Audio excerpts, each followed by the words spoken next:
Welcome to another edition of Mass Mats and Mayhem. I'm your host, Justin Harvey. You can find me on Twitter at JustinHarvey75. Casey, is that you on the phone? Can you hear me? Yeah, I can hear you now. Okay.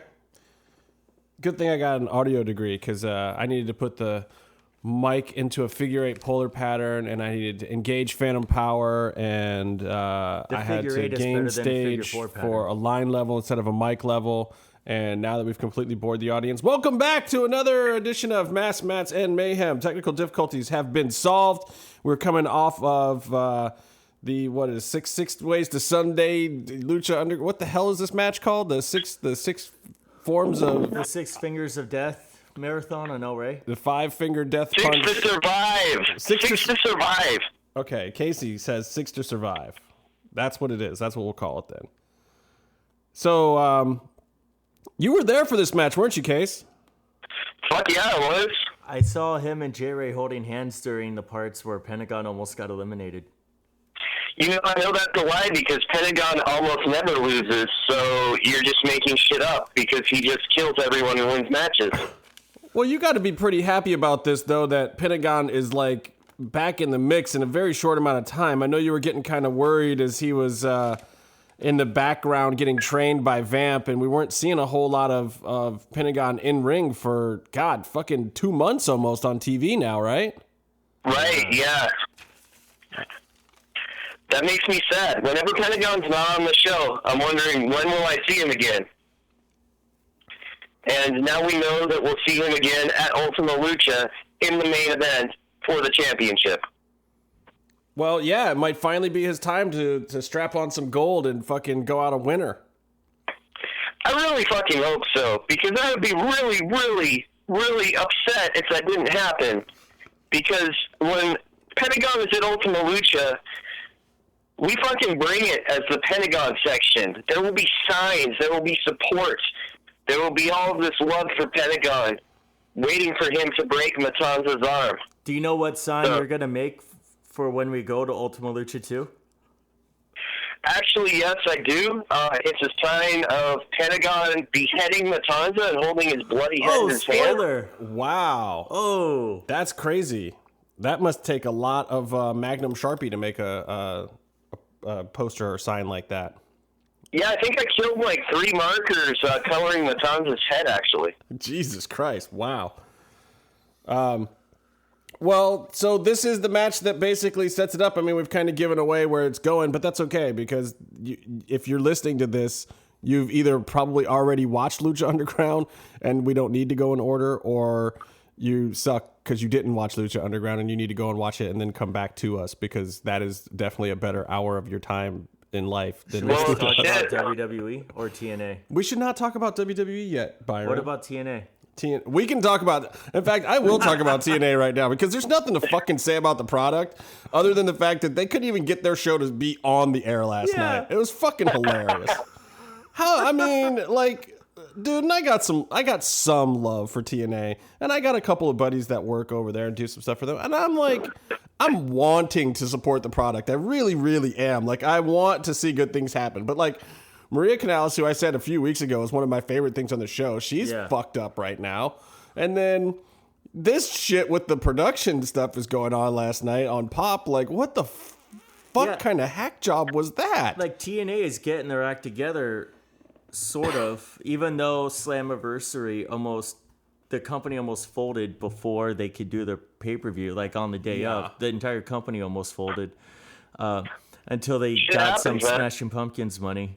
But yeah, so what is Billy Corgan like officially a minority investor now? I think it was before, and I think he just gave him, I don't know the details. I think the term, you guys are looking for the words money mark is what you're looking for? Yeah. I mean, it's kind of what he is. And then, but it's coming together pretty good for them, except for all the TNA stuff that keeps happening outside of the ring. All of the TNA stuff. It has its own name now. It's just called TNA stuff. You don't get Munson anymore. You get TNA. Oh God. Anyway, I can't even talk about it. It's like there's nothing to say. The Matt and Jeff Hardy thing. It's like, okay, I love some of the Matt Hardy stuff just because it's like watching a train wreck at this point. It's so crazy to watch. I think it's so fascinating. It's so fascinating. I don't know if it's good wrestling or what, but I don't know what I'm looking at when I see that, and that at very least is very interesting. I think he live streamed 5 minutes of himself making faces, which is better than anything that you would have seen on Raw last week. Yeah, true. Honestly, though, like, I could just watch Matt Hardy talk about grapes for like 20 minutes. Remember when he was all into grapes? That was so great. So fucking frightening. And I'm like, dude, he's right. Grapes are fucking delicious. But there's too much sugar. That's why he became Fat Hardy. He is. Yeah. He is Fat Hardy now. That's Too many his new grapes. Gimmick. Well, so this episode, the 6 Ways to Sunday Brawl, the first ever. Why do I keep calling it the wrong thing? I am such a dipshit. They made a really nice graphic for it too. 6 to survive. Yeah, 6 to survive. Well, I was a little distracted losing DJ's contest at the same time. Yeah. I botched at the end. I did not know Vasquez's real name. Look, I couldn't even remember her character name on this show 4 weeks ago to begin with. You remembered her rank. She was Captain Hotness to me. Yeah. Like, how am I going to be the guy to ever get... I think that DJ did that on purpose just to fuck with me. Probably. I feel like those questions were almost tailored for people that bought the seasons on iTunes and could just call everything up. Well, I mean, good. Yeah. That's one way to sell a fucking... Exactly. It's smart. sell your show. That was really smart on his part. Like, hey, look, how about I reward the people who are actually spending money on my shit? You know? Mm-hmm. So, and I have season 1, but I do not have season 2 because I have Sling and Time Warner and I watch it 2 or 3 times every week. Yeah, and on the same day on Sling, I can keep viewing it over and over again. So by the time Wednesday is over, I've usually watched Lucha 3 or 4 times already for season 2. So and you still didn't know her first name. They have God damn it. They have them on demand on Sling, too. I think that, honestly, to get that question right, you would have to watch the scene where somebody says her name. She's in, like, fucking 15 scenes, right? Or was it on IMDb or somewhere else? I figured who would call her by her first name, though? And I would say it's probably Joey Ryan being weird and sleazy. Exactly. Maybe he would call her. I think, I think it was Lorenzo Lamas being, like, overly familiar with her or, like, fake friendly with her. Oh, Marie, hi. Stop going after Dario, bitch. Yeah, like, word for word, that's probably what he said. Yeah. Well, and that was the answer, was Marie. I said Laura or something. A million people said Carmen, which is the actress's name, Carmen Perez. Yeah. You can find her at Carmen Perez Art on Twitter. And Instagram. But yeah, Carmen will be stoked to know that she was the tiebreaker. Bunch of our homies got out pretty early. Vic. So who won? I'm looking right now. Let me see the dude's name. It's also buried deep in DJ's page here. Congratulations to Papa November 80.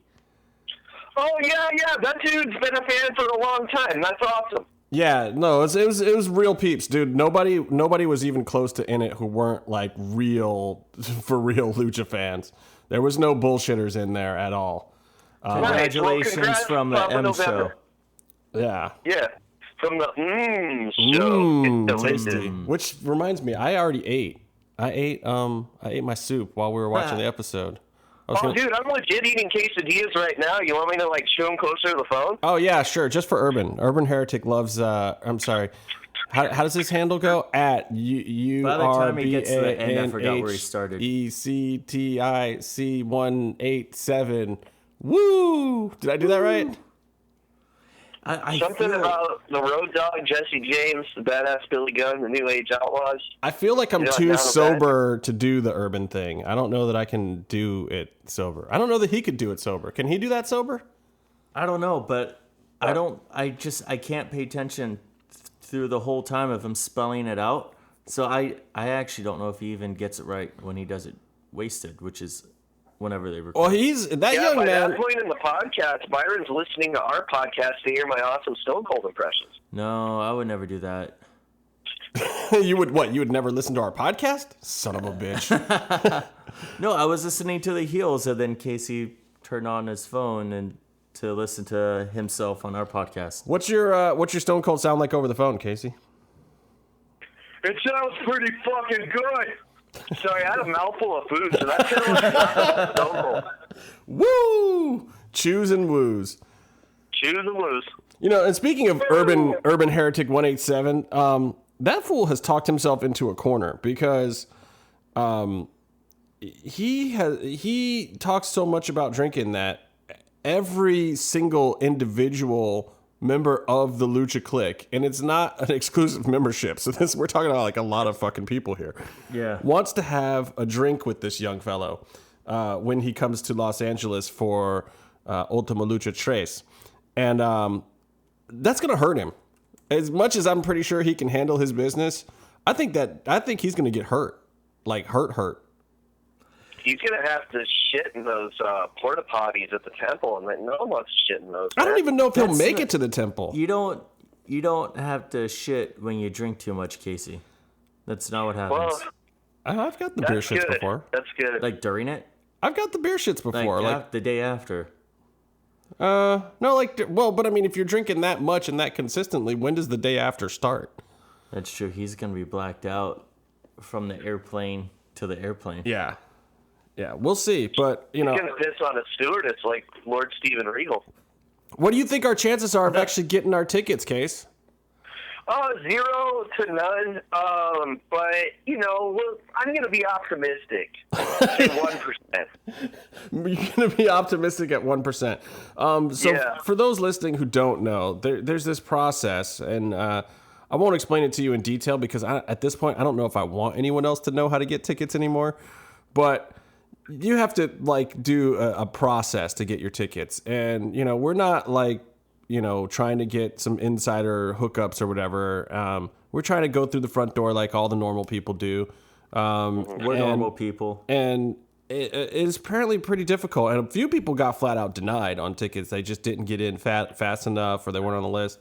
And I got to tell you, after being there this week, you know, there's a lot of newbies there. And I just feel like, man, there should be some kind of system that rewards the people who have been coming, because those are the people, I think, that make the crowd the best for the show. It's not even, you know, sure, like new people coming and experience it, I think is awesome. I think everybody should get out to the temple and see it at least once in their life. But at the same time, I think there's like 40 or 50 people that if I were doing this show, I would make sure that they were there every week, just simply because of the fact that it's a TV show and they're making the actual product of the TV show better. They know the chants. They know how to get the crowd hyped. They get really into it. They know what the storylines and the wrestlers are because they've been at other live tapings, which is another hard thing. How are people supposed to pop for stuff when they don't know the storylines and they're showing up for the first time? Yeah. And the live stuff is an entire year on TV ahead of, you know, what just aired. I mean, literally at the temple this weekend, they're, you know, 3 weeks off from Ultima Lucha 3, just like they're 3 weeks off from Ultima Lucha 2 on TV right now. I mean, they're a full season ahead. I do have to say something, Justin. Yeah. That if the crowd seemed a little quiet this weekend, it did. There's no one to blame for that but Byron for getting me fucking sick. I basically had the flu this weekend, you guys. I was feeling like shit all day Saturday, all day Sunday, about half of Friday. And, you know, Justin was sick Friday and Saturday, too. I was actually hurting today. Sick? That piece of shit, Byron. I don't get the correlation here. You're a fucking outbreak monkey is what the correlation is, Byron. That monkey wasn't sick, but it was fucking spreading things to everybody. It's weird because you guys came over to my home and we recorded, and then I left to go to Scottsdale, Arizona for a bachelor party for my brother. We met Vanilla Ice at the airport, which is pretty rad. And then, who's a friend of mine. And then we proceeded to just binge drink until yesterday. Like the whole weekend through felt great. I feel great now. Whereas you showed up and I don't know what you did. You just hung out here, ate some pizza, and then went home, and that was too much for you, I guess. I think it was the pizza. I think that Billy Fever walked her pee feet onto the pizza. I ate the pizza all day yesterday. But you also eat Billy Fever's pee feet all the time. No, I don't. You pretend it's Tootsie Rolls. No, I don't. Oh, His finger looking good. Casey has like 3 cats. Yeah, but none of his cats pee on their feet. Billy doesn't pee on her feet. And I also don't eat any of their feces. This is sad. All 3 of us are cat people. That might explain a lot about this show. Billy, come back. Yeah, where's Billy? Oh, I got it. Anyway. I got to tweet a picture. Hey, Billy, your dad's a piece of shit. So She doesn't have headphones on, you idiot. I got to tell you what you guys missed without giving any spoilers away. And boy, I wish I could, because the matches that were taped this weekend were fucking sick ridiculous. They were just ridiculous. But without giving anything away, they taped the 100th episode of Lucha Underground this weekend. Congrats to Evie Dubs and DJ and CM Roach and everybody, and Marty Elias and Vampiro and Stryker and Melissa. Congrats and to Pentagon Jr. for being the person I tune in all 100 episodes to see. Yeah. But that's a lot of television, and for those who are not in the know on the TV game, 100 is a special number because 100 allows you to start doing things in syndication that are difficult if you don't get that high. These days, with a lot of these smaller shows that are only doing 12 or 13 episode seasons, maybe you can get a good syndication deal sooner. I mean, Breaking Bad really was one of the shows that broke down the door for that, and Sopranos and a couple other shows. But for them to hit the big 100 is huge. It's huge. And given it's only taped, it hasn't aired yet, but I mean, we're only talking like what, a year and a half here? It's still a relatively young show. I didn't realize they hit 100 already. I hadn't either. Like, I just showed up this weekend. I didn't know when I was going to that taping that it was episode 100. I get there and they're like, we got Cricket Wireless handing out free t-shirts and shit and all sorts of stuff. I'm like, whoa, what? I get a free shirt? So we got these free. I'm wearing it right now. Oh. It says 100. God. 100 episodes. If anyone could get me a shirt. Byron's looking at everyone. I just want to thank everyone who got their sick buddy Casey a shirt. All fucking 0 of you. Thanks. Well, they handed out 1 ticket per person, and they were pretty exclusive on that. I think there might be a few people who got broed out on a second shirt, but when I tried to get broed out on a second shirt, there was a whole lot of newbies standing around, and it just wasn't meant to be. Well, I appreciate you trying to get me a shirt, Justin. I did. And it was, it was really easy, too, for the triple XL box. I mean, there weren't that many people who wanted those. I'm not triple XL. Well, no, I wear a size smaller shirt than Casey does. No, you don't. Casey's just tall, though. He's definitely not as wide or you know how round. many fucking donuts you eat, Byron? I have muscle definition. How many donuts did you have during the bachelor party? No donuts during the bachelor party. Casey, I play hockey. I'm an athlete. What do you do? Wait. Beer league hockey. Hockey with your brother doesn't count as fucking hockey. And beer league hockey is right behind that. Like, don't you guys you drink a bunch of beer and then you go out and put skates on and fall into each other, right? You drink the beer afterwards when you want to forget how bad you played. Okay. So it is beer league hockey that we're talking about here. You're not like if you go to my Instagram at Byron Fever, you'll read it in my bio, possibly in my Twitter bio. I forget. At Byron Fever. No, your Twitter bio just says, I've been in tornadoes. It does say that. It does. Still. Because I have been in tornadoes. He mentions the podcast now, finally, doesn't he? Don't you know? Does Casey have the podcast in his Twitter? I don't know. Yeah, I do. Yeah.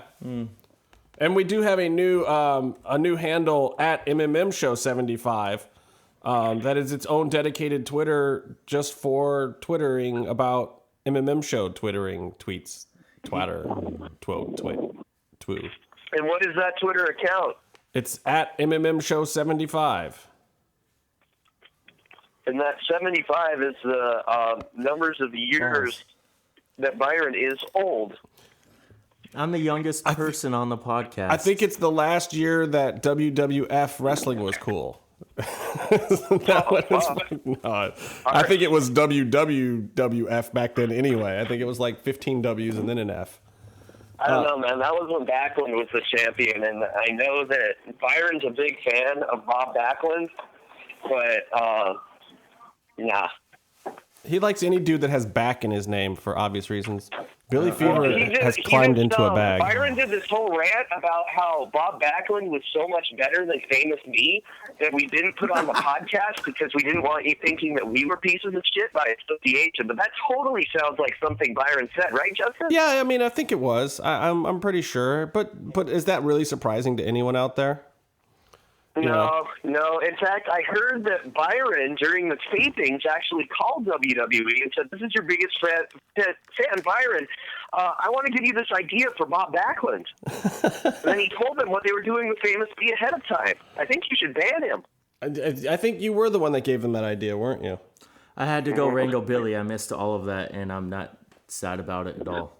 Well, I got to throw a big shout out to my homeboy Alberto Campos, who actually listens to the show, and hopefully he's listening to this right now. Oh yeah, Alberto's cool, man. Yeah, and I hung out with him. Right. I hung out with Mallory and Michael Rosas and a couple other people, and even CJ Gennaro and a couple of guys and Mil Machetes. This weekend was fun. It was weird without Casey being there, and everyone's first question to me was, "Damn, what happened to Casey? Is he alive?" Like everyone figured you were on your deathbed if you weren't going to make it to Lucha Underground. Dude, everyone was pretty fucked up, man. I felt like shit. Everyone's so quick to think Casey is dead or dying whenever something happens. It's like he looks like someone who has a lot going on, like wrong in his life. Well, it's going to create a huge void, a strange void in the show. Like Vic's missed episodes before, but Casey doesn't miss too many. And like we're now talking 5 episodes in a row that'll be on TV towards the end of season 3, where you won't see Casey in the crowd unless they cut you in from stock footage, which they might. Oh shit, Byron! Kevin Kross is going to fuck you up. Look at Twitter. Did he piss off the toll man? I didn't do anything. No, Byron offered him up as a victim. Brandon, I'm sorry, I don't know how I made that mistake. Brandon offered Byron. I'm really sorry, Brandon, for calling you Byron just there. I apologize. I wouldn't do that to my worst enemy. You should hear what he calls you off the podcast. Is that Brandon? Did he call? No, Brandon works when we're doing evenings. Like I should have had Brandon on when we were still recording during the day because I think he's at his job in the evening. But I'll get him on at some point. Maybe I'll just have to pre-record the segment because he's got some interesting theories. And I apologize to you now, Brandon, because I'm going to let you like come on and voice your opinion and your theories about stuff, and then I'm going to let Casey shoot all sorts of holes in it because Casey loves shooting down other people's theories. And I love to listen to it. I will shoot down every theory that everyone has just so that my theories are the only ones that are right. It's fun to listen to theories of the guy who's seen every single taping except this one, who's been at all the tapings. Well, no, that is fun because then on. Sometimes when he actually knows the answer already, he can't say. So then he has to make up an alternate theory that's kind of on base but isn't totally right. And that's just even more fun. Like the red herring Casey is awesome.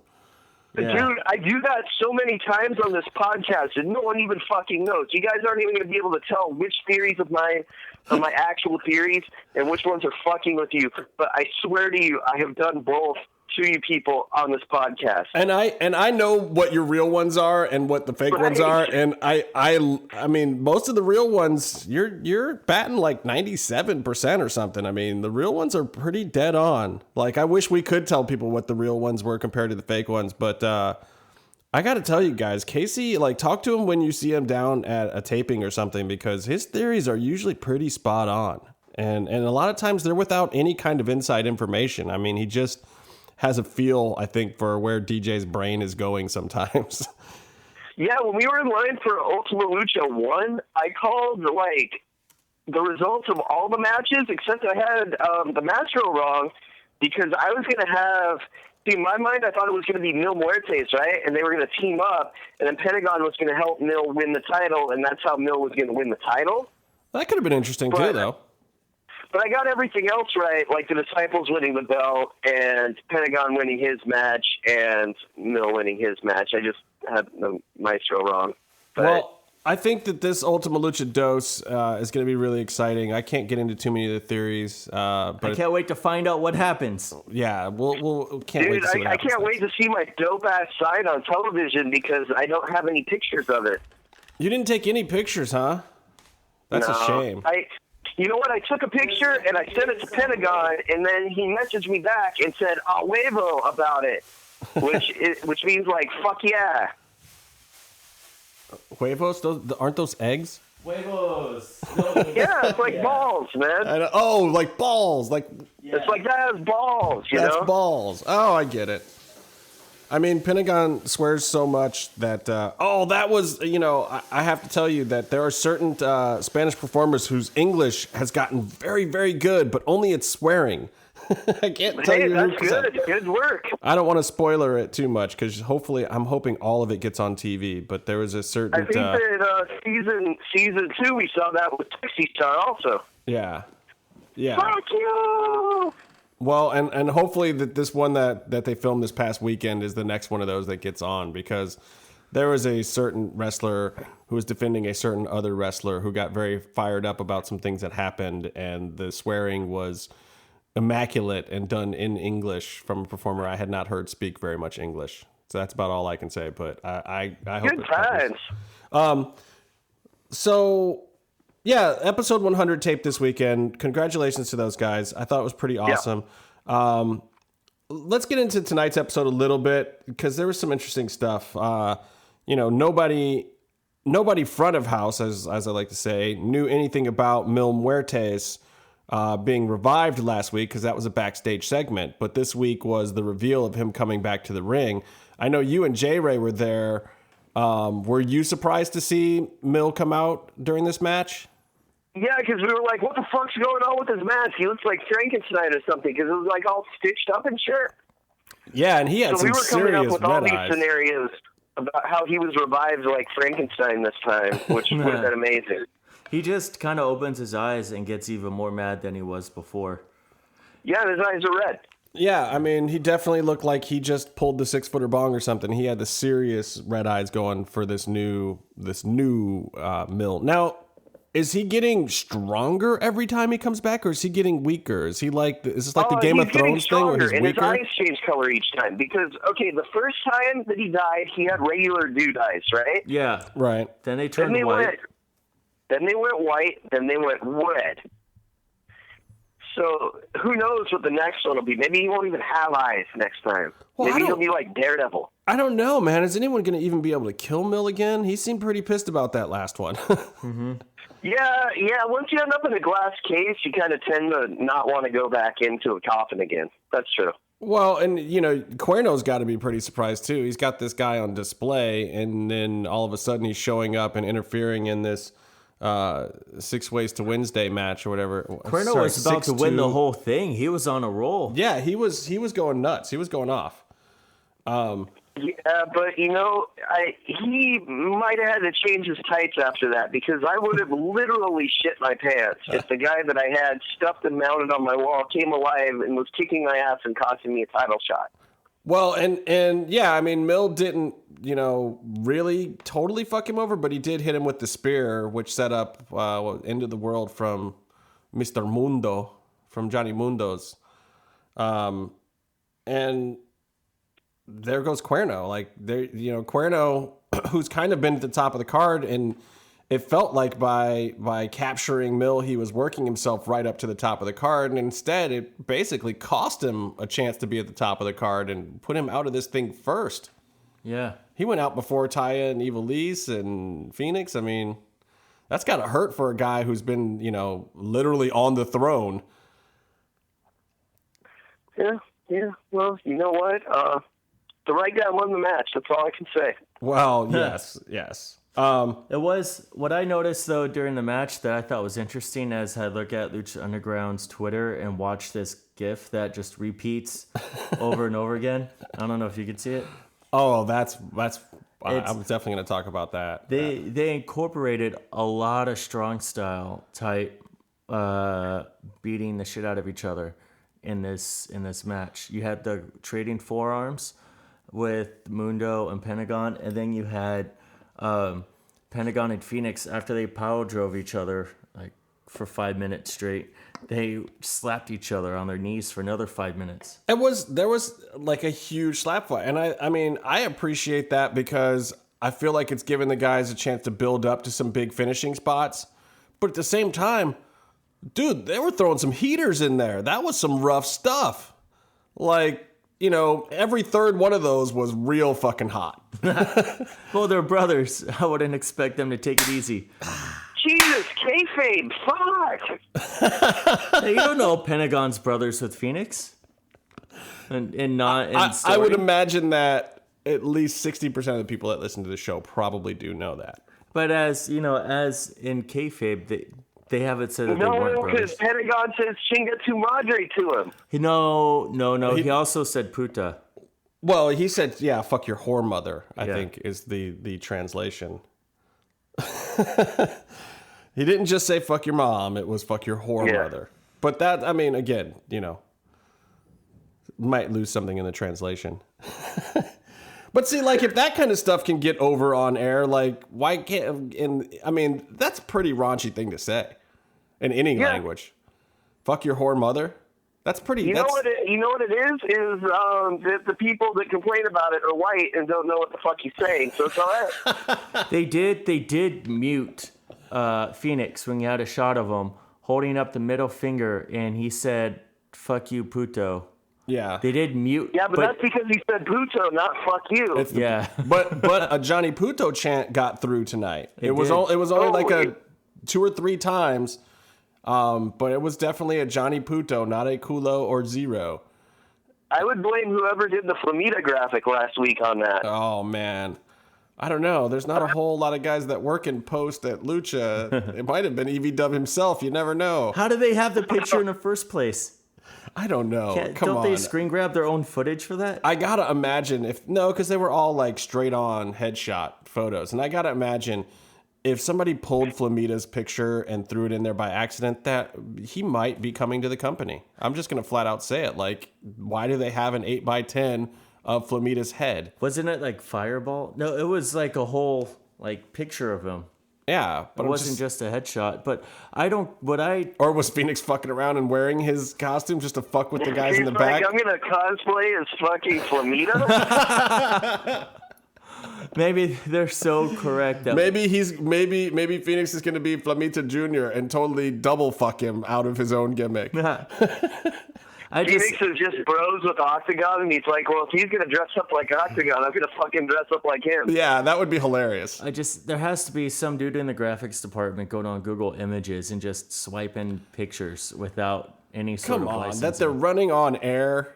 I don't see that happening. If they signed off on that, they had to have known who was in the picture. The reason why I don't buy it is because I know EV-Dub is the one who's standing there in post. I know he's at all the onlines. I just don't think if he grabbed it from the internet that the mistake would happen. I think that the mistake happens if Flamita has been into the offices or they have an 8x10 of Flamita for some other reason and it just slipped their minds. Like, Are you trying to call him the guy in the limo right now, Justin? Is that what you're saying? I can't call him the guy in the limo because the timeline just doesn't match up to me. Hey, fire and cigars, right? It's the same thing. But I mean, some of these shit, you could light the cigar on his fucking mask flames. Whoa, that would be awesome.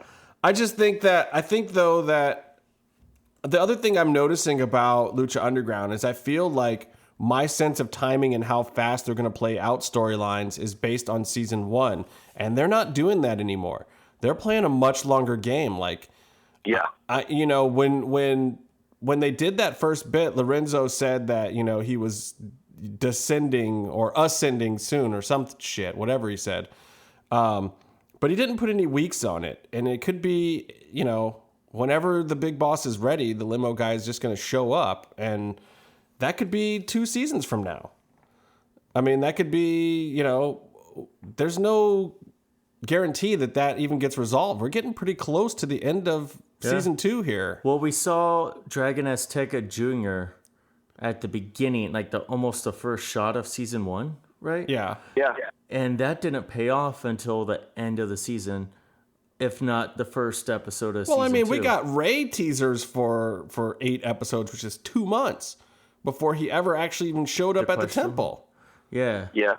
I'm just saying, even this season, once we knew he was officially there, even though everyone knows he was supposed to originally debut in season 1, but due to the Perro thing that didn't happen. But, I mean, it's just, I I feel like maybe my sense of timing for how Lucha is going to play these stories out is, in fact, off. I don't know that we are even going to find out who the limo guy is this season. Do you think it's going to be a reveal? Or maybe it's the last shot of the last episode. Oh, like Matanza. They teased him. I mean, they created and teased him all throughout season 1. Well, and then the payoff was you see a glimpse of his face and mask. Now, if the most recent theory that sounds the most accurate that Casey and I and you probably know about is accurate, that would play out before the end of the season. But we'll see. Yeah, if it's who I think it is, yeah. So I mean, we'll know in weeks. Then we'll finally know if not, if it's one of the other ideas, it does not have to play out this season. I keep trying to forget about that. I really do. I do too. I'm going to say right now, I hope that that's wrong. I really do. I really do. I love DJ. I have the utmost faith in his writing, and I really don't want it to be that one because I think that would not be the most well-written thing. Period. That's just my well, whole I'm thought. sorry you guys hate Big Rick so much. Fuck. Some other quick spots I just want to talk about. The Taya and Evil Lee stuff in this match. I felt like Evie got a little bit buried. I mean, she had a few spots at the beginning, and she was working some good stuff, but there wasn't a lot of Ivalice here, and I just wonder, like, without Angelico and Son of Havoc, without that trios push that she was getting, where does Ivalice still fit in at the top of the game with talent like the rest of the people who are in the ring in this match? What do you think, Case? I think I missed Angelico a lot. And this match kind of like makes me think about it, because how dope would it have been if Angelico was in this match? And I agree, and it's weird because I feel like seeing Ivalice in there, I feel like without Angelico or Son of Havoc, it's harder for her to stand her own in a match like this. Now, Taya, on the other hand, and you guys know I'm a Taya mark, but at the same time, she was wrestling not better than everyone else in the ring, but she was at the same level as all those guys in that match, 100%. And she just, she sold normal stuff. She did all the regular work that any guy in that ring would do. And it was like totally on even playing field with everybody in there. And I wasn't quite feeling that from the Ivalice gimmick in this match. Hey, so did they show the part when Pentagon chased her around the ring, kicking her in the ass really fucking hard? Oh, yeah. They did. I thought what we saw was he was doing the hamstring kicks, and then he's like, look at this, and then he kicked her in the ass. Well, and she got kicked. He did that like right in front of us, and he kicked the shit out of her. He also kicked her in the face really hard. He kicked her in the face really hard, and she took a crotch shot before that while they were still in the ring. That looked vicious, too. Yeah, that's true. But you know what? if you're wrestling Pentagon, he's going to hit you hard. He doesn't take punches for anybody. Even if they said, Casey, we want you to wrestle Pentagon, and I'm like his biggest fan, he wouldn't take it easy on me. Well, no, but I feel like it made sense with her in the ring. I felt like she sold it perfectly, and she was playing into it and feeding into it and telling him to bring it on and to keep it coming. And that's the thing about Taya, and it's like I had almost forgotten. Like they put Taya so far into this valet role, which I had said very early on. I hope they don't do that, and they did that. Mm-hmm. But it wasn't bad. I mean, her and Johnny Mundo together is a really good combination. And their worldwide underground union that they're starting is really cool. But at the same time, I realized how much I missed seeing her wrestle, seeing her in this match. She was holding her own with Pentagon, and it was really entertaining to me. She's almost bumping more than anyone else on the show when you go back to her match with Cage. Yeah. She bumps a ton. Like her bump quota, like per time and per match, per time in a ring, she gets beat up. That reminds me, guys. Yeah. Hijo de Fantasma did a podcast with Conan. Oh, he did? Who's that? And he talked about his back injury. And he said it's from falling from a very high place. So I think we can all figure out where he fucked his back up in season 2. I don't remember. I only watched Lucha Underground, so I don't remember seeing Hijo del what? Fantastic. I think we should kick Byron off the show for even making that joke, first of all. Second, I saw him go through that ladder, that table off of that ladder right in front of my fucking eyes, and I'm like, yeah, that's where he fucked his back up. So there you go. Oof. and I just want to point out that Byron's a piece of shit. Is this supposed to make me like him more? Because it doesn't. You know what? I don't care if you like him, Justin. I don't. Because he almost won the shot at Ultima Lucha here. He's proven himself. He lasted longer than Taya in this match. Are we still talking about me? No. Actually, Cuerno didn't last longer than No, Taya he was in this gone match. first. He was the first one, but he was on fire. He was about to pin everyone, one after each other. And then Mil Muertes had to mess it up. Way to rain on our parade, Mil Muertes. Shit. Well, you could give him a hard time on your own. But, you know, I popped. But the thing I will say about Taya, who did last longer, we actually got to see her finish. And Byron was the one who pointed out to me, like, I don't even know if we've seen her do her finish in Lucha before. And I was like, God, I don't think we have. Yeah, we haven't. What's her finish again? The fucking Meteora? The Northern Lights into the foot stomp thing. Oh, shit. No, I could have sworn she's done it before this, but I could be wrong. Maybe. She had a, after her cage match, she wrestled somebody else, didn't she? Cobra Moon or somebody, or... Yeah, and she won the match with that. So she might have done it once before. But again, I don't even remember that was so long ago at this point. God, I am going to have to watch season 2 on iTunes now. Yeah, you call yourself a Taya fan, Justin. Jeez. Well, you know, I don't memorize everybody's matches all the time, and I do like a lot of performers. I mean, you know, you watch a few Taya matches, then you watch like kill shot matches. You know, you gotta balance. You gotta balance it. This season. If you balance it between the kill shot and the Taya, you know, you're bound to forget stuff. There's so much good stuff there between the two of them. Yeah, it's like you can count all of the. You gotta. You know, you run out of paper counting all the blown spots. That was a little harsh. I'm sorry. Oh, I wouldn't run out of paper at all. Those guys are, especially Killshot, is money. You guys all know. You know what? He is now. I agree with you now. I know. I just like giving you shit. I know. Everybody does. And I just like giving you shit about Cuerno because he's actually pretty good too. But at the same time, I can't forgive certain things, and I'm sure that Killshot has plenty to answer for in his life. You know, 37 kills. That's those people had mothers. That's all I'm saying. Those people had mothers, and they had friends like you guys, that I'm sure are very mad at him. But at the same time, you got to do what you got to do, and that shit entertains the fuck out of me. So I'm still a Killshot mark. I like Killshot too. I don't know what Casey's deal is with all that. Byron's just selling you down the river now. So wrong. You know, I actually hate a lot of things about a lot of people.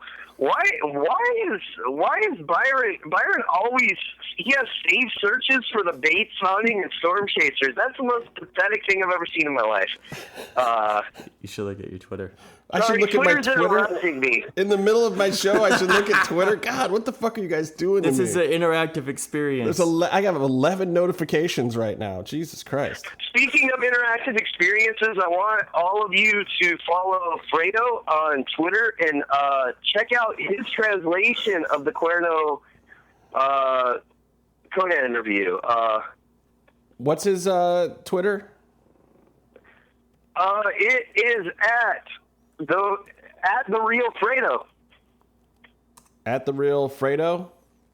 Yeah, and he's one of the guys that runs Lucha World, which is another Lucha podcast. And I read one of his whole translations one day. Yeah, dude, his recaps are fucking great. He recaps CMLL and Forma for us too, which is a news program that CMLL does where they interview the wrestlers and stuff, and they do that every week. And yeah, he's a really good account to follow. So if you don't already, fucking do it, because he knows, he's forgotten more about Lucha than I'll ever fucking know in my life. And I know a lot of you guys think I know a lot of shit, but I know like 1/100th of what this guy does. Wow. Well, then he's very well informed. I already follow him. I don't even understand what happened with Kevin Kross here on Twitter right now. Is one of us in trouble? He's gonna fuck Byron up. That's all I know. Is one of us in trouble? And by one of us, I mean the easy target, the red one. No, I asked him to squish Brandon's oddly shaped head. No, your safe search is hilarious. Oh man, guys, you got to follow us on Twitter because half the action happens there, except from Lucha Gringo, who likes to keep it all on the podcast. Does he still because I know where the fucking money comes in. Yeah, thanks for sponsoring us, MeUndies.com and Casper Mattresses. Hey, I'm actually working on some sponsors. Believe it or not, because I need to get paid. Dude, you gotta get us like fucking Tap Out to sponsor us so we can get some clothes and shit. They don't own that shit anymore. They basically, my boys who own Tap Out, basically they sold the company for like $138 million. And yeah, to the people that are doing WWE shit now. Yeah, so it was kind of this investors group out of New York or whatever. And they stayed around and were part of the company for a while. But now I think that it's gone over to the WWE thing. Like Dan Caldwell, punk ass, he'll still go to some WWE events. And he's not mad at it or anything.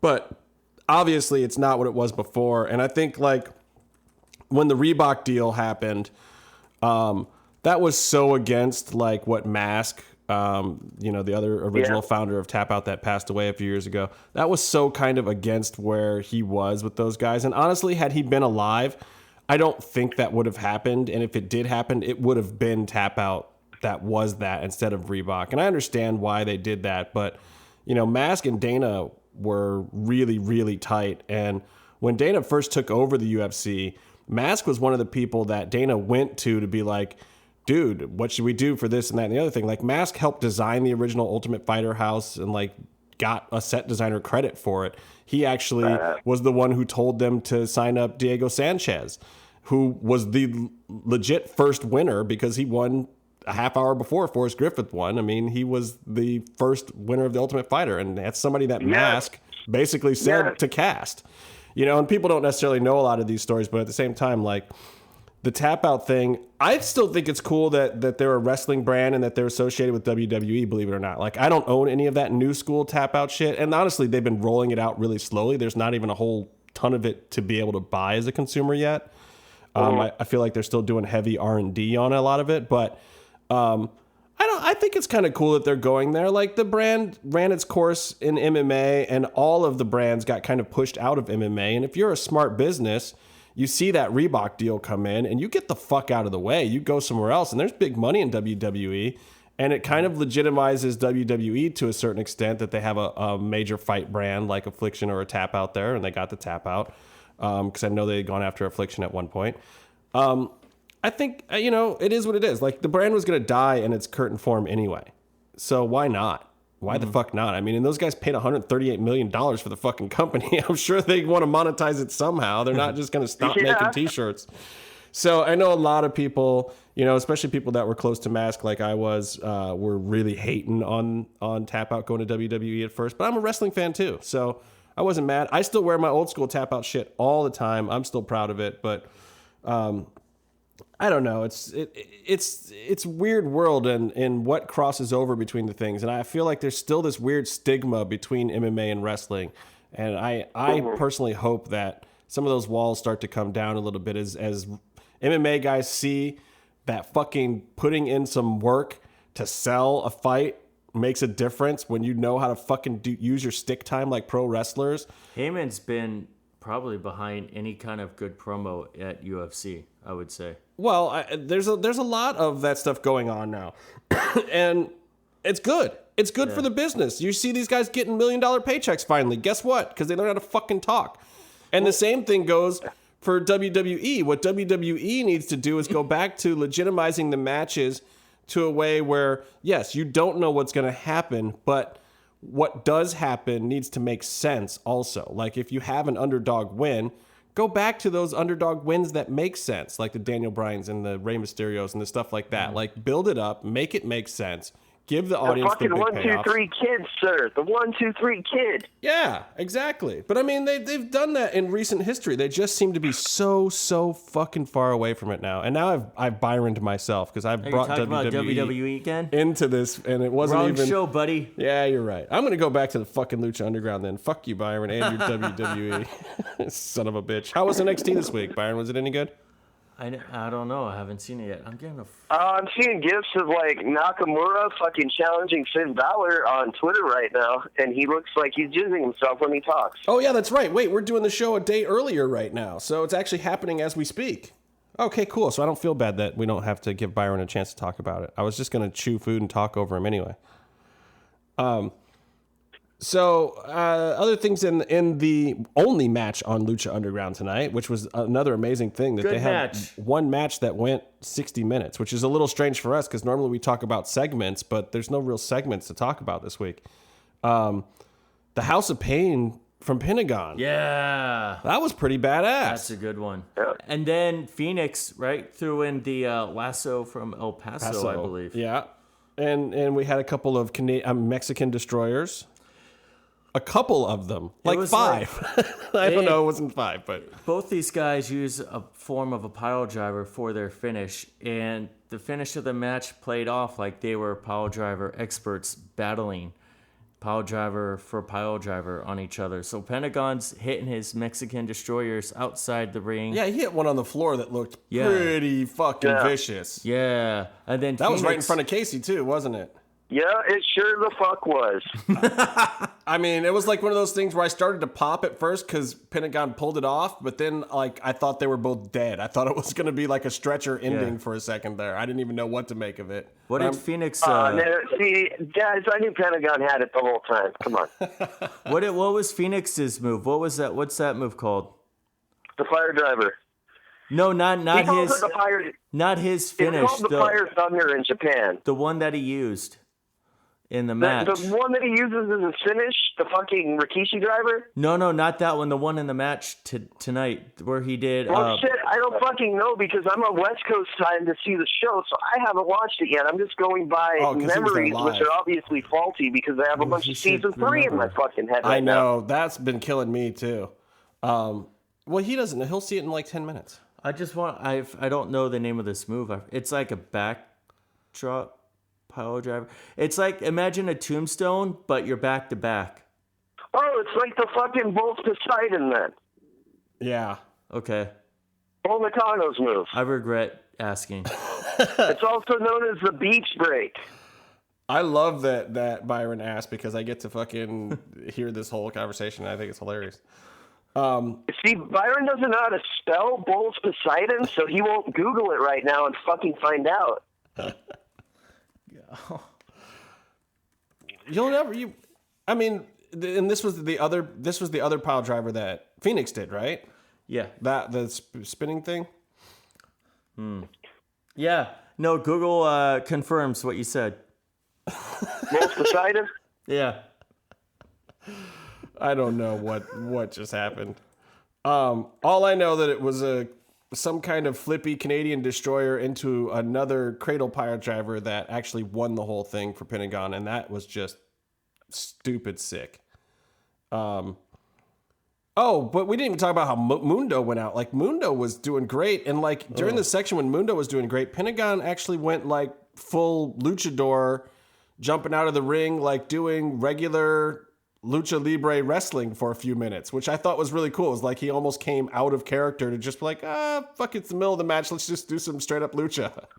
Well, yeah, Pentagon was. I saw him hanging out with Johnny by the stairs. He was chilling. He was lying down. he was posed at one point in time with like his elbow on the mat and his head on his hand, like he was a fucking supermodel or something down there, just was chilling, awesome.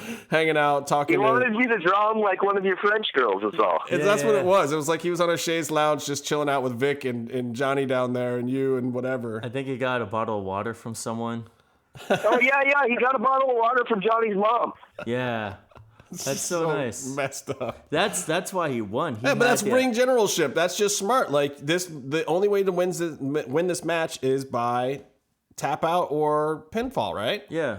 And so countouts don't matter. So why not let the other fighters beat the shit out of each other and just sit there and hang out with Casey? It's a veteran Stone Cold move to go grab a bottle of water during the match. What would Stone Cold say about that? I saw him ask, he either asked if it was okay to drink it or if it was water. You got to put it all over your head. You want to make sure it's not like vodka or something. Well, and I was trying to figure out how he still had enough saliva in his mouth to do all the spitting that he did at the end of the match, but that's because he had a chance to refresh himself. Yeah. And Phoenix uncharacteristically looked a little parched at the end. Well, he spits on the whole bleacher section before he starts every match. Oh my God. I mean, everyone gets fucking spit on in a Pentagon or a Phoenix match. And it goes in their mouths because you're cheering. No. It's gone in your mouth. I have good spatial awareness. I close my mouth with that. Yeah, we kind of turn around when he does that. Yeah. That's the smart way to go. Byron likes bodily fluids. No, I like chanting bodily fluids. And receiving them. So, I mean, I think that, look, this is a uniquely strange episode in the fact that it was just one match, no vignettes. Yeah. No vignettes. No fucking vignettes?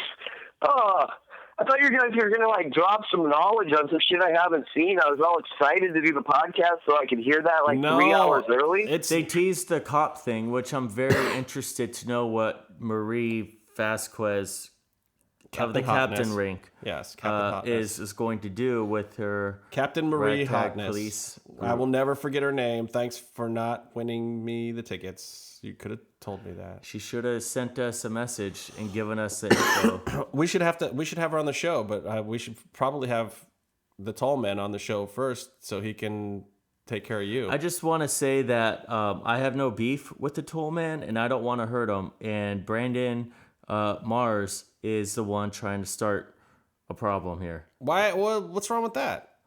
You can't handle some heat? No, I like the guy, and I don't want to, do what I'd have to do if we got in a fight. Shit. You're a chicken shit. Wasn't I the one last week that said I wasn't fucking afraid of I'll introduce you, Byron. What? And hopefully we get into Ultimate Lucha. I'll introduce you. Well, let's take a microphone so we can record Kevin whipping the shit out of Byron if he's there. Oh my God! If we could just have him kick him just once. Yeah, I think Kevin will be there, but he might be working dark. Evie Dub and was asked about Kevin on one interview he did recently, and he said that Kevin is somebody that they're working on trying to find the right gimmick for, basically, and work him into TV, and he won't really say how they're working him into TV. That means we can fucking talk about him because Eric did first, okay? Exactly what I'm saying. Yeah. Also, Eric publicly said that Kevin Kross works for Lucha Underground and that they are developing something for him. It is not a secret that is coming from us. It came from Evie Dub's mouth. I have 1,000 fucking ideas, and all they gotta do is come to the Case Man and give me tickets for Ultimate Lucha. Oh, that's all it costs for your intellectual property is free tickets? For the first one. For the first one. Nice. Nicely played. I just want to say that the MMM show does, as a show, votes against having Kross kick me at Ultima Lucha 3. No. We don't vote that as a show. I vote firmly the opposite the show of that. Votes against it. I vote completely the exact opposite of that. I don't mind. It's weird. The vote's already in. That's strange. The show already submitted the vote. I don't know, Casey. What's your vote? The tab has been punched in the paper in the ticket. I would vote against anything Byron wanted, even if it was beneficial to me. Yeah, so I think I'm gonna say that my vote is also for a beef with Kevin Kross to play out in Kevin Kross's favor on Byron's face. Yeah, that's actually the idea I have for the writing team is for him to pick a fan out of the audience and just kick the fuck out of them. I think we should change Byron's gimmick name to Idaho because I just want to see him get potatoed all day long. Oh. I'm sorry. I have to go lie down right now. You feel sick? That was just. Oh, that was brutal. That was awful. Idaho Turk. Yep, fucking Idaho Turk, and then I fucking come out on the mic behind them after they announce, and I say Ida Pimp, and then they ring the bell. I love this gimmick. Boom. I love this whole thing. And speaking of that Evie Dub thing, listening to some interviews from DJ and EV Dub and talking to some various people, it looks like Lucha Underground is pretty serious about this going on tour thing.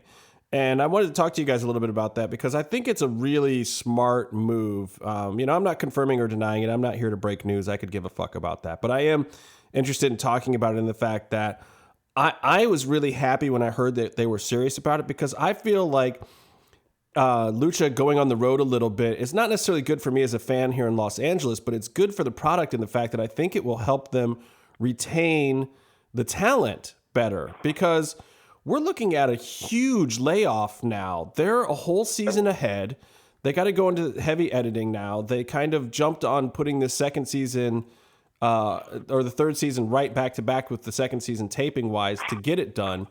And now we're looking at a really long hiatus. They want to basically do 40 episodes a year. So 40 weeks on air a year. So what does that leave for the other 12 weeks? And the answer is basically touring. So, and I think they want to tour in just that period of time and not the whole time that they're down. But it sounds like, because they want their writing staff and other technical people back. So it sounds like, some of the TV crew would be going on the road too. But what do you guys think about this idea of Lucha putting together some touring stuff and doing it more like ECW did when they first went on the road before they were bought out from WWE? Are you gonna name drop that you're the one who went to the original ECW shows way back in the day? I don't need to. You just did it for me. All right. Oh. No, but I honestly, after a point in time when, I had gone to a few shows in Philly at one point, but that's really difficult to do.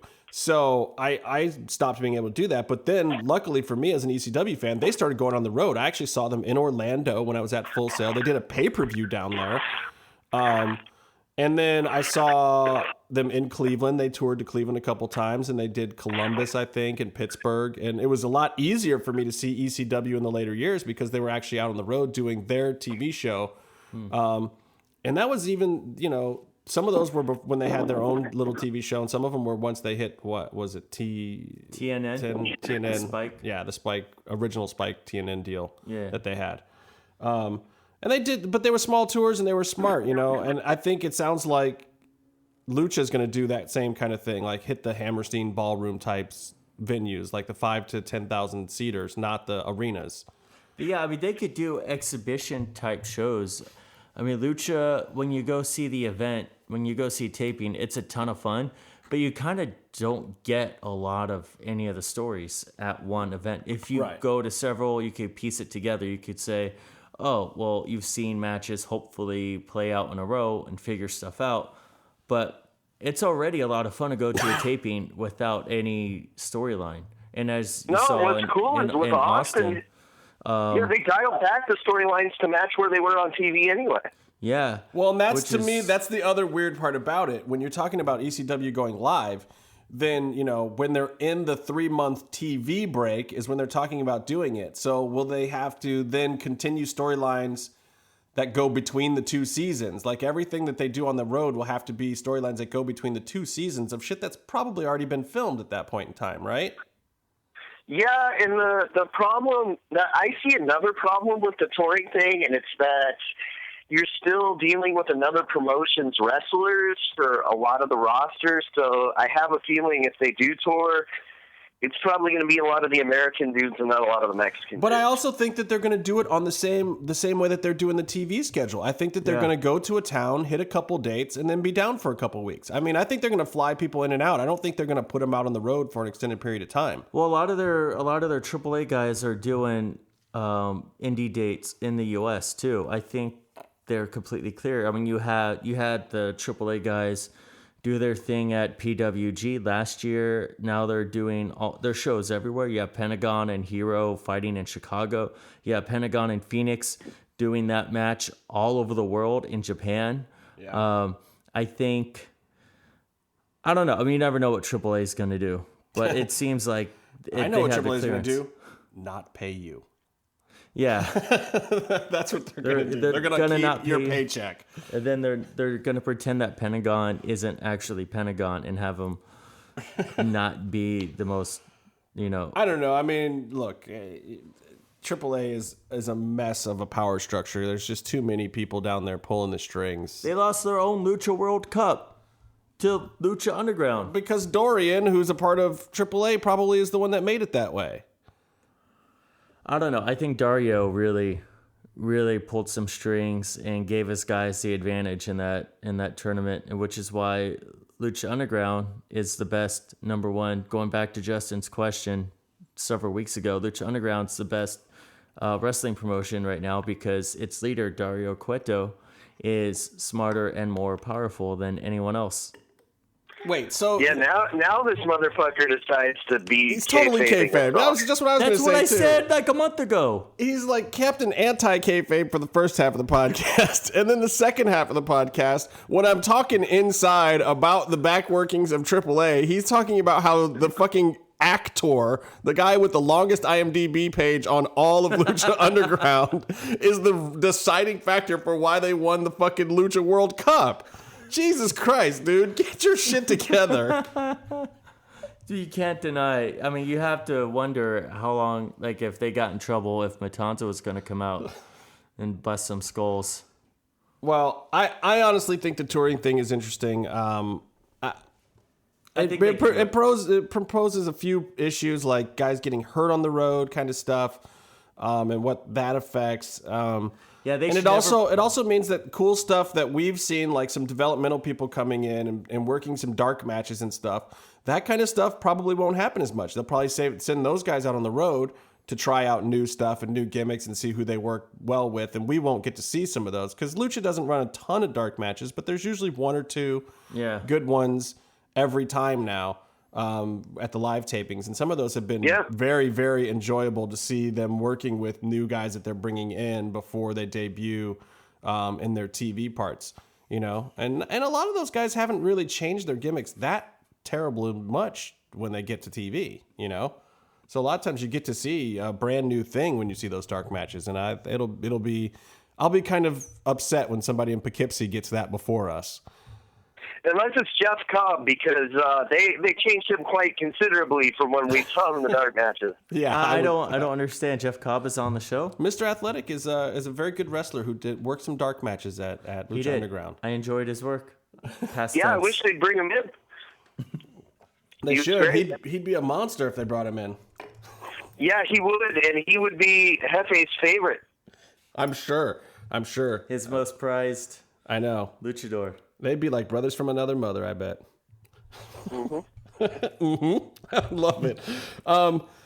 So that's kind of my Lucha stuff for this week. It was a very exciting week for me to get to go. I wish Byron and Casey could have been there, but, sometimes you just got to go to Lucha by yourself and worship at the temple with none of your homies. I still have notes on the match. Oh, go ahead. Say them. So Pentagon, he did this at the Lucha World Cup too. But him and I think it was Phoenix improved on the "What's Up" drop, whatever the Dudley Boys call it. It's when they do the joke from 15 years ago, and it's the headbutt to the dick. This time Pentagon did a double stomp to the taint, and it just looked so painful. It looked like awesome. It looked like it was a lot of nut too. I mean, that should have finished the match. That's killing the business. That would have finished me. He basically kicked the whole fruit bowl right there. It was brutal. Yeah. Well, Casey, I got some interesting MMA news for you that I don't know if you've heard about yet. Have you heard about this? Let's discuss this. This Fedor Emelianenko thing. Oh, wait, what? Okay. What's up? Mr. Ariel Helwani, who got himself in quite a bit of trouble last week, seems to be back to normal this week, and this time he's getting some information directly from the source. He interviewed Fedor this week, and Fedor all but said, I am the closest I have ever been to being in the UFC. Out of Fedor's own mouth, basically he's got one fight to finish up, and then that's it. And then he's free, and it looks like he's very likely coming to the UFC. Oh, shame this wasn't 15 years ago. Well, agreed, but at the same time, for him to come in and get a couple of matches before his entire career is over would be interesting. And but it's bringing me back to this UFC thing of I wonder what's going on there because, sources out there, and I'm not going to mention anyone that I know in the MMA world, but let's just say that there's a lot of information floating around about this UFC sale right now. I am very suspicious that some of this might be them trying to plug the holes at the UFC and trying to see where information is leaking out from. And it may not all be accurate, but it's kind of like the Game of Thrones things that for anyone who watches Game of Thrones, Tyrion does this thing where he tells the three top advisors to the king different information and sees which information gets back to him from the king about his secret plan. And one of his plans is actually the real one, and two of them are fake ones. And so then he knows... WWE did this once. Yeah, and it worked. I feel like the UFC is doing this right now. So MMA reporters out there, if you want to protect your sources, be careful with what information you're putting out there about the sale, because there are some very contradictory different things. But I will say this, without giving anything away, of the various versions of the story that are out there, I feel like there is something going on. I don't think the UFC is going to completely be sold, but I could see the Fertittas getting out and Dana staying, and Dana actually possibly having a bigger stake. Not that he's going to necessarily buy in, but that someone else is going to buy him more of a stake to keep him. Damn. But I also... money for him, man. Yeah, I also feel like I feel like some of this stuff that they're putting together is hot-shotting right now to raise the value. We're talking about things that they were never willing to do before. These $1 million paydays for fights for fighters is a new thing. And if they were doing this before, Fedor would have been in the UFC a long time ago. I mean, what Fedor was asking for in comparison to what Conor got for his last fight, what Fedor originally asked for was less than that.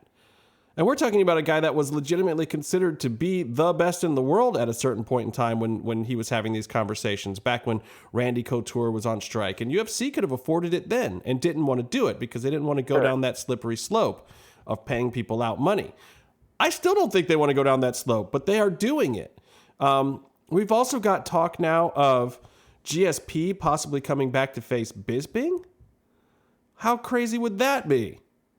Yeah, that's one that I'm buying.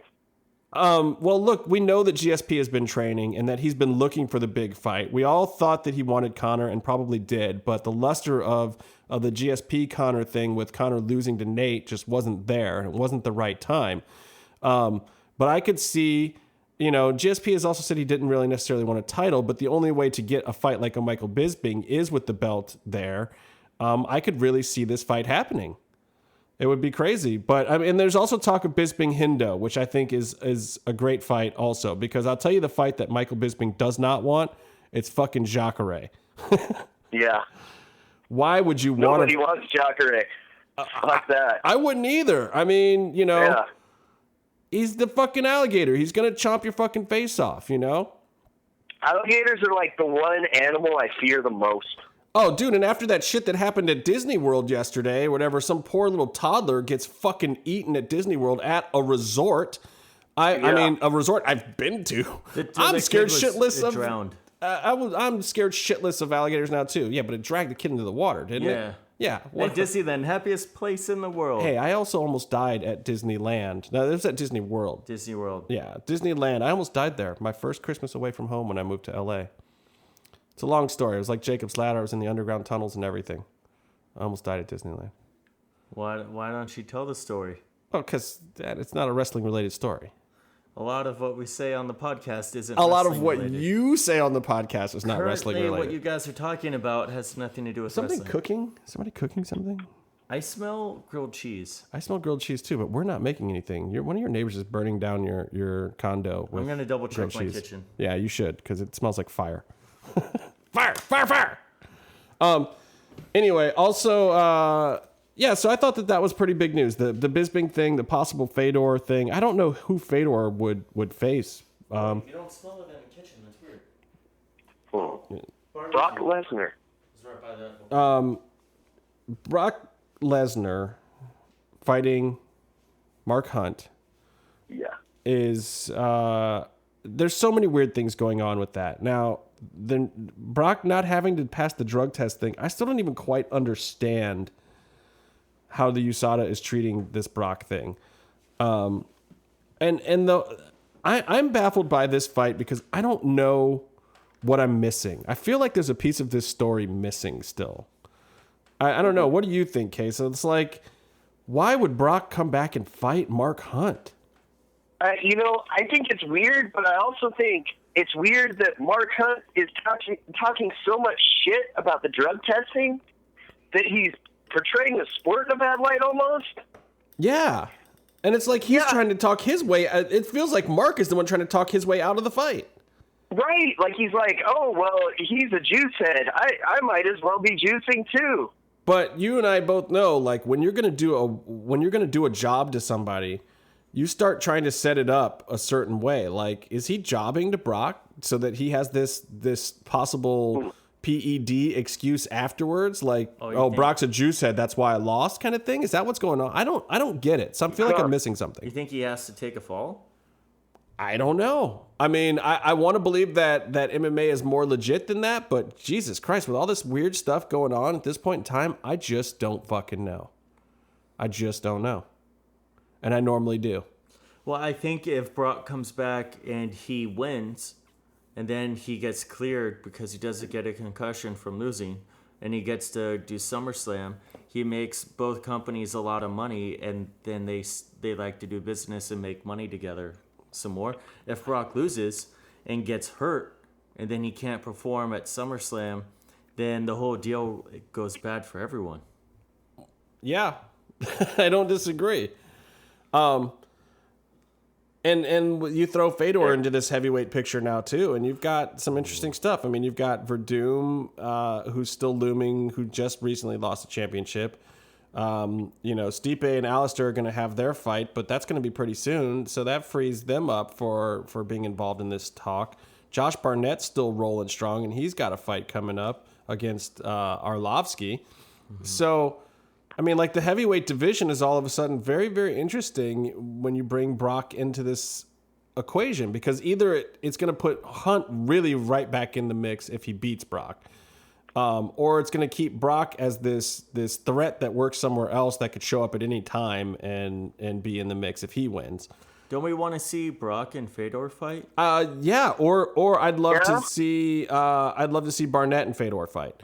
I'd like to see, and it's weird because it's like you're almost creating this Legends division, but that's what we're talking about with Bisping and Hendo, or Bisping and GSP also. We're talking about these guys that should be past it. They should be fucking past it. But Hendo, amazing fucking fight at 199. Bisping, amazing fight at 199. We'll see what Lesnar and Hunt can bring. It's certainly interesting, especially with all this weird PED talk now. I don't know. I'm truly baffled and intrigued. And normally, other than the finish of a fight, I'm not this baffled by the inner workings of what's going on. You've got a lot of people acting strange. Even the firing or trying to kick Ariel out thing was uncharacteristic to a certain extent. I know they fucking hate on Ariel, but to throw him out in the middle of UFC 199, the way that Dana did it, and for him to firmly pointed it all at Lorenzo, I find very strange. Mm-hmm. I feel like there's something going on with the Fertittas that really is the culprit behind a lot of this stuff. And Dana is such a straight shooter in a lot of ways, even when he's lying. He's just not the super secretive kind. He will basically, when he's got a secret to say, he'll just say, fuck you, I'm not talking about that yet, because obviously we're working on something, and I'm not going to talk about it because we're working on some shit. But all the way this stuff is playing out is just bizarre to me, and it feels like other corporate hands are on the whole fucking shit. Speaking of UFC, we do have an interesting card coming up here that's not a numbered card, but has a huge, huge couple of fights on it. Namely the Stephen Wonderboy Thompson versus Rory McDonald. Oh, wow. Which is a huge, huge fight, and it's at this Ottawa card. That's a UFC Fight Night coming up on Saturday, June 18th. I find this very interesting because Rory McDonald's contract is up after this fight. Oh, shit. And he just had that war with Robbie Lawler that was totally a fight of the year candidate for sure. Literally, they made that the fight. Like when you put in the new UFC video game, it makes you finish that fight to learn how to play the game. Well, before you do anything else. Good Lord, there's a whole lot of things you could learn from that fight, that's for sure. But I mean, I don't know if this is punishment or what, because Steven Wonderboy just fucking coming off of demolishing Johnny Hendricks, and he looks like an unstoppable force in the UFC. So I think it's almost like punishment for Rory, but this could backfire on the UFC. If Rory takes out their Wonder Boy, literally their Wonder Boy, Stephen Thompson, then he is right back at the top of the fucking division and has no contract. Then they're either going to have to buck up and pay him a shit ton of money, or they're going to lose him to someone else who's going to buck up and pay a shit ton of money. But Rory McDonald winning this fight is horrible for the UFC. Horrible. Right. So you gotta wonder if they know something about Stephen Wonderboy that we don't know.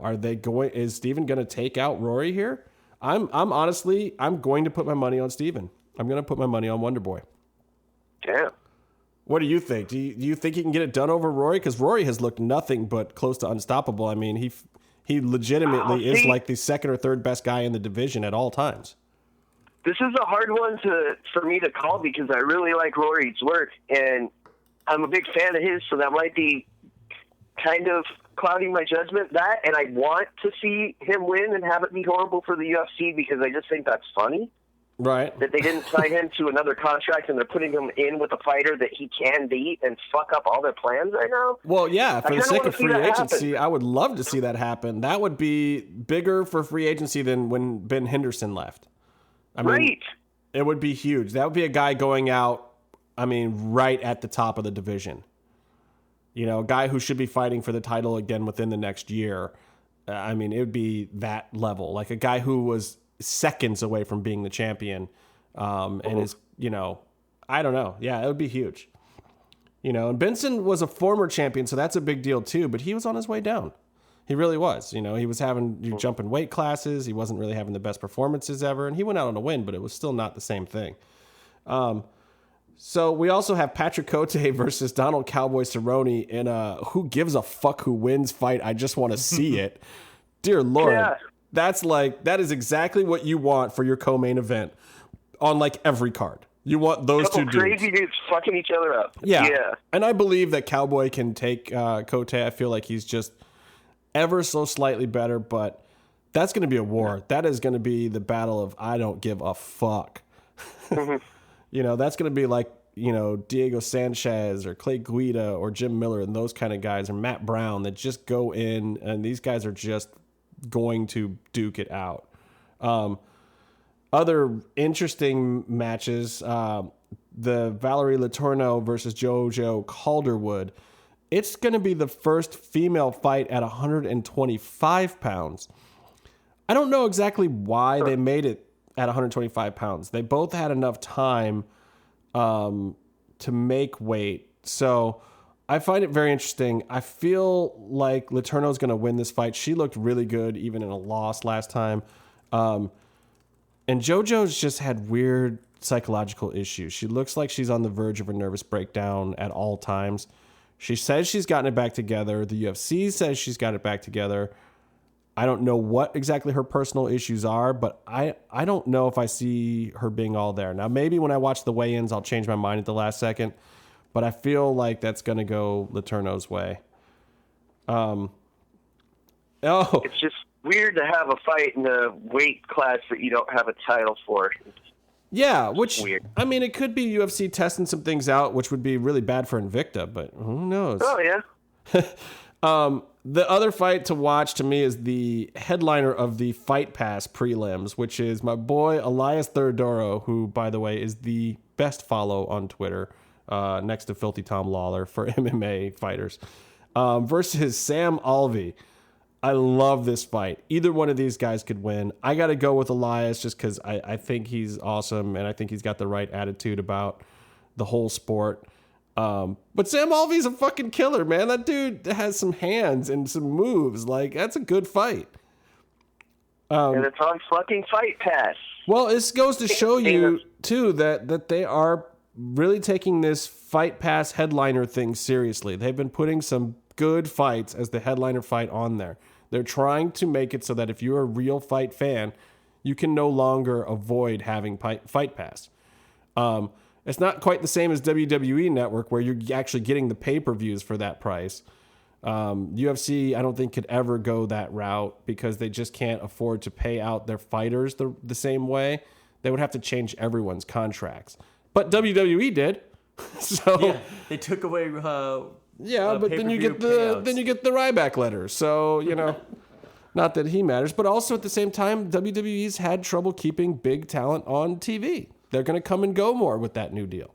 They're going to work towards big pay-per-views. They're going to work towards to WrestleMania and SummerSlam. They're gonna do, according to Lawler, 2 pay-per-views a month now after they brand split, after they have their back-to-back live shows. Also, Dave Meltzer is throwing a ton of shade on that, how WWE isn't getting paid more money to do a second 2-hour live show.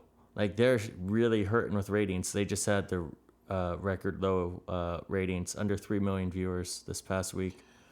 Well, yes, but, Lucha Underground also had lower ratings last week, too. You got NBA Finals going on. You had NHL playoffs going on. It's a bad week for sports. People are actually getting out of the house. It's a bad week for TV in general. It's a bad time of year. And this kind of thing happens. So WWE has been on a consistent slump, but at the same time, they got to look at it more reasonably, I think, in where they're all headed and where all the products are headed right now, including UFC. I think the ratings are deceptive these days, too, because eyeballs, to me, don't matter the same. And the networks have to figure out how to sell the fact that eyeballs don't matter the same. What matters is that you are reaching a specific audience that advertisers need to reach. Like, if you are buying ads and you want to sell a new video game, there's no reason why you shouldn't be doing that during Lucha Underground. Yeah. I mean, like, dear Lord, you want to talk about hitting that, media savvy, tech savvy, urban 18 to 35-year-old male demographic. Yeah, urban. He loves video games. Yeah, not that urban. I'm talking about in the cities. That urban is not even in the city. Most ironic nickname ever. He's in a barn right now, I bet, talking some shit about us. He just got home. He messaged me. Oh, he messaged you to tell us that he's going to talk shit this time? No, I tried to have the heels call in so we could bump Casey under call waiting. Doesn't it hurt you? Oh, no, I would just hang up right now because I have to wake up for work in like 8 hours anyway. Oh, my God, you do, don't you? It's past Casey's bedtime. Doesn't it hurt more when it's your friends that talk shit about you? Because they're the ones that know, and they're right. Yeah, we are right about Casey. Johnson, I consider you my friend. Byron, no. You guys are just known acquaintances from a long time ago, I guess. I got you a TV interview as a Lucha Libre expert. But that's true. You know what? I got you a fucking TV interview as a NAMBLA member. Oh, you're not going to bring up his NAMBLA pilot again, are you? None of that ever happened. No, it's okay. I won't. It's all right. You guys always give me a hard time about how big of a fan of Marlon Brando I am. People don't know about a lot of Byron's secret work, and it never made it to air, so we really shouldn't, he shouldn't be held responsible for pilots that didn't even make it to air. Right. So yeah, I guess so.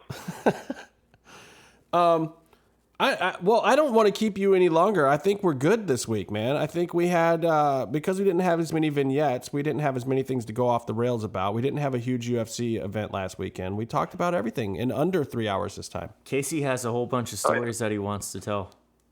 Yeah, you know what? It's cool. The time has passed, and they'll take me a lot longer than 15 minutes to tell, and I need my beauty sleep to look this good. Yeah, you do. He should have gone to sleep a long time ago. Oh, that's what you're calling Apparently. it. No, Casey has some cool stories about... Wait, were you trying to get Urban to call in? Is he going to call in this No, week? He he's just wants to not. do it in person when he gets here. Yeah, he's not going to call in. I was trying to get them to call in so we could hang up. Isn't it like fucking 11:30 over there? What the fuck? Come on. And those guys are up late, especially if they record their podcast on Wednesdays. They usually do It's like Wednesdays 10, or Thursdays. They do it right after. It's like 10:15. Tennessee's 2 hours away, Yeah. which isn't late, Casey. It's late when you get up at 4:30 in the morning for work, Byron. Oh, Yeah. I've done that. I've been at work at 4:30. Yeah. Yeah. Why? We all need to get out of these careers that have 12-hour work days that have ridiculous start times. Well, so far I'm semi-retired. Yeah, I'm with you. Did he say semi-retarded? My phone is kind of breaking up a little bit. Yes. No. Yes. No.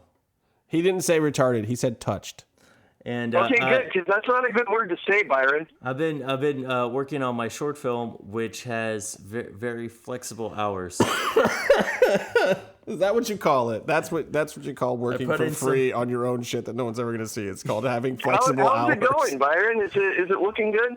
It's looking really good. I saw the last cut, and surprisingly, it does not suck. Yeah. Well, I saw part of the last cut, so No, I'm you looking haven't forward seen to seeing anything. it all together. Well, I mean, somehow I think when Byron went back and reshot half of the movie, they actually fixed everything that was wrong with it. Well, that's cool. It was smart to do it again and to call us up to help. No. Plus, like his ending scene is so much better now. The So way that much he better. shot it this time. We're actually putting than you last over. time You believe because of this? the green screen on the legs is just beautiful. That's funny. Wait, that's a spoiler. Are you spoiling? You can't spoiler his movie. It's got to go to film festivals and shit. Oh, you're Shit, banned. sorry, bleep that out, Justin. Bleep it. You're banned. We're gonna Hawaii you on that one. We're gonna ban you, and then I'm gonna have you right back on the very next show. Okay. Well, it's better than being MVP'd, I guess. MVP. Yeah, a Helwani is an unjustified ban that gets lifted almost immediately. An MVP is when you really fuck up and blow it when you're not supposed to for no reason, and then are out of a And then job. put spoilers in your apology. Yeah. By the way, Yeah. any spoilers in his apology don't count as spoilers for other people because he already spoiled it. Yeah. It's already out there. And I got to go read Twitter and find out about this Kevin Kross thing and see if we're gonna have to have him Okay, kick yeah. Casey's ass. It's really fun, dude. Yeah. And I should probably Byron's go gonna have live to pay tweet the toll. I should go live tweet the West Coast. You should go live tweet the rest of the West Coast. Casey, People are going to think we're not watching the show because none of us are live tweeting the show. it's 8 p.m. I'm fucking Casey's going about to to go to sleep, sleep. dude. Oh, son of a bitch. Well, you actually know what happened because there's no vignettes and you were there. It's just No, all... plus I DVR it and watch it tomorrow. So there we go. I let that secret go now. good shit, though. It's a good show. It's worth DVRing. I DVR Game of Thrones, too, and I haven't watched that this week yet either. Gotta watch it. All right, well, that's all I got for this week. Follow us on Yeah, me Twitter, too. our separate Twitter handles, and you can follow it at MMM Show 75 now. Follow us on Facebook. That's right, on Facebook, also at MMM Show 75 or facebook.com/MMM Show 75. We actually have a Facebook. Don't friend request me. I don't know what we're going to do on Facebook. It's not even really linked to any of our things. It's just kind of, Oh, we're on Facebook. yeah, I mean, you can go on there. Maybe we'll start a little forum or something, or you can post comments or criticisms or questions or something on there. I don't know. Lucha Underground. Yeah, called the Lucha Underground Byron spelled Drug 6 Stage. to survive wrong on their Twitter, by the way. We're not the only Oh, ones who no. got it mixed up. Wow. Byron just calling them out on Botchmania. I'm just saying. Yeah, I would make never it. do something like that. And to Taya, congratulations for being the best thing in that match. That wasn't named Pentagon. Okay, I'm glad you fixed the end there. I did. I can't deny the fact that Pentagon was fucking amazing on Lucha Underground. And tonight. won the fucking match. And I can't wait to see him try to get the belt next week or whenever that. Well, I guess Ultima Lucha is probably not for a few weeks on TV because that Keep was the belt warm for him, Matanza. yeah. Shine it up real nice. He's gonna stick it up your big ass. So it's fun. We get to see them work towards Ultima Lucha over the next few weeks. It should be exciting. Oh yeah. I'm excited about it. All right. Well, until next time, that's Casey on the phone. That's Byron over Hi. there on Twitter because we were talking about MMA. And I'm Justin. And until next time, stay calm and stay in the mix. Later, guys. Why does he have to one-up you? Why does he have to one-up what? We're still recording. We can one-up him all day. He just hung up. At the end, like, you get the last word every single episode. Now he's calling in thinking it's his show. Well, but it kind of is his show. It's not his show. No. Well, he paid for this week's episode. Casey paid for something? I wasn't going to have him on calling in. How weird is that to have one of the hosts calling in? I wasn't going to even have him on, but then he paid me money. So, I mean, I figure it's his show this week, right? How much did he give us? How much is my cut? What is this us thing? How much is... I host it. Yeah, but he paid me because I plugged in the thing that let the phone call be on the thing. Let's re-record the whole thing right now. Right now? Yeah. I mean, if I hit a certain key combination, it'll just erase everything we recorded. No, I don't want to... Well, I like to know that it exists and people could hear it. All right. Well, so for next week, what are we going to do? Should we try to get Kevin Kross on the show? Is he going to be fucking furious at you? Not in person. I don't know. What do you mean not in person? Yeah, in person. He just asked, on the phone? He was asking about... Well, not like face to face. Well, I can't call two people, so Casey's got to fucking be here in person. If Casey comes in person, we'll try to get Kross on the phone, and we'll fucking handle this whole beef. Well, the thing about next week is that the Heels come into town on Friday. Yeah, so we can record our regular show first, and we're going to record a bunch of special stuff for Ultimate Lucha Trace. We can record before Friday. And we may end up being on their show. They may end up being on our show. It's going to be all kind of crossover in the next couple of weeks, people. Yeah, I'm trying to get them to come over after they land.